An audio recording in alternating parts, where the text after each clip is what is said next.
22 वर्षीय तरुणीची निर्गुणपणे हत्या करून तिचा मृतदेह कालव्यात टाकण्यात आल्याची धक्कादायक घटना समोर आली होती.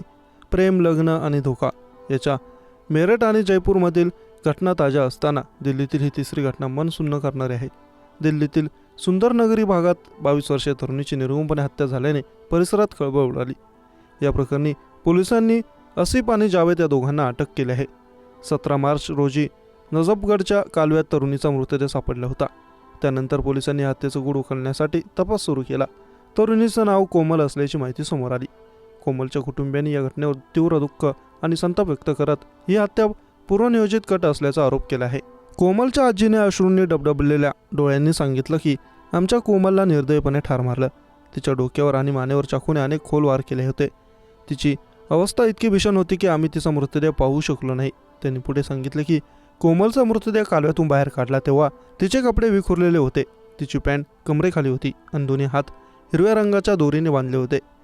त्या म्हणाल्या, हे सर्व पाहून वाटते की कोमलची हत्या पूर्ण तयारीनिशी केली गेली आहे. ही अचानक घडलेली घटना नाही. कोमलच्या हत्याने आश्चर्य आणि संशय व्यक्त करत सांगितले, आसिफ आणि जावेद कधीच आमच्या घरी आले नाहीत. आसिफ आमच्या घरापासून 10-15 मिनिटांच्या अंतरावर राहतो, तर जावेद आमचा शेजारी आहे. तरी त्याने कधी आमच्याशी बोलले नाही किंवा आमच्या घरी आला नाही. हे लोक कोमलच्या संपर्कात कसे आले हे आम्हाला समजत नाही. या हत्येमागे मोठा कट असावा असे आम्हाला वाटते. हे काम एकट्या दोघांचं नाही. पोलिसांनी दिलेल्या माहितीनुसार कोमल 12 मार्च रोजी बेपत्ता झाली होती. तिच्या कुटुंबियांनी त्याच दिवशी सीमापुरी पोलीस ठाण्यात बेपत्ता झाल्याची तक्रार दाखल केली होती. 5 दिवसानंतर 17 मार्च रोजी तिचा मृतदेह नजफगडच्या कालव्यात तरंगताना सापडला. तपासात टॅक्सी चालक आसिफ आणि त्याचा मित्र जावेद यांनी कोमलची हत्या केल्याचं निष्पन्न झालं.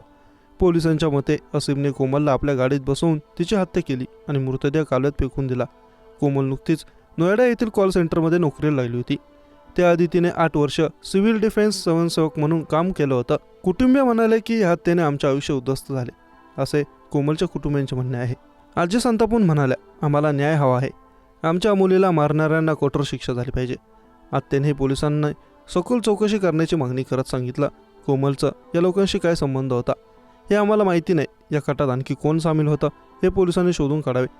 या प्रकरणी पोलिसांनी आसिफ आणि जावेदला अटक करून त्यांची कसून चौकशी सुरू केली आहे. हत्येमागचा हेतू स्पष्ट करण्याचा प्रयत्न सुरू आहे. परिसरातील नागरिकांमध्ये भीतीचं वातावरण असून सुरक्षेबाबत प्रश्न उपस्थित केले जात आहेत. कोमल बेपत्ता झाली तेव्हा पोलिसांनी सुरुवातीला जास्त लक्ष दिलं नाही असे तिच्या कुटुंबियांचे म्हणणे आहे. पोलीस या प्रकरणातील सत्य बाहेर आणतील आणि दोषींना कठोर शिक्षा देतील अशी कुटुंबाला आशा आहे. ही हत्या दिल्लीतील वाढत्या गुन्हेगारीवर गंभीर प्रश्न उपस्थित करत आहे.